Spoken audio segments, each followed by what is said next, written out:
2 years ago, I ended up telling stories in a jail for troubled kids, the Waxter Jail for Girls. And from that, I wrote a poem, and that poem got published. And I wondered how that happened. And it happened because a few years before that, I became a storyteller.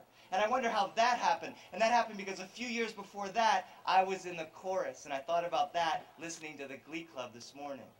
And I wondered how that happened. And it happened because when I was 4 years old, my dad brought a wonderful piece of technology to our home. It was a radio that had a sleep button on it. And it actually played music and kept the time. Does anyone remember these contraptions? Oh my goodness. And you could push the sleep button and the music would play for 29 minutes. And then it would automatically shut off. And you could watch the time. It was actually each little minute and each hour was its own little plastic tab that flipped forward. And for some reason that was endlessly fascinating. Who had one of these clocks? Who still have one of these clocks? And I would sit in my parents' room right at bedtime trying to stretch a few more minutes out of the day and watch those numbers flipping forward. And then my dad would hit the sleep button. Music would magically appear. As a 4-year-old, this was incredible. And I watched the numbers flipping forward, keeping time to the music. My dad only listened to one station before bed, WJBR, Just Beautiful Radio. And in those days, it played classical music. And sometimes he would stand transfixed, staring at the radio. And I thought he was looking at those numbers, clicking, flipping, the little light glowing just there. But no, he would say, "Mijo." My father is from Cuba. Mijo means my son, my boy. "Mijo, can you hear that?"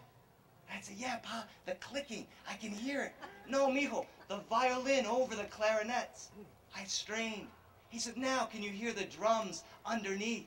"It reminds me of Cuba, mijo. It reminds me of the thunder before one of those storms coming off of the ocean. Can you hear that?" And I would stare and try so hard to hear, but I couldn't hear that. But I loved being in that room, and I loved watching him remember that.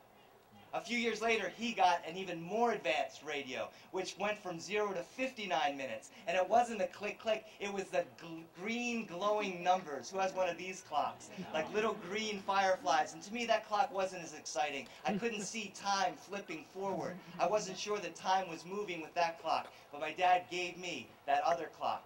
And I said, "Pa, what can I listen to?" He said, "Mijo, lo que tú quieras. Whatever you want." I said, "Whatever I want? Whatever you want, mijo." I'd hit that button, I'd listen to country and pop and late night WGN Chicago Cubs baseball games because we could get that station in Delaware. But no station was more exciting for me than WJBR. And I'd pretend like I could hear music. And I would pretend that I could imagine thunder over the hills in Cuba. In 4th grade, my first instrument that I ever got. What was the first instrument that you all got? Was it a recorder?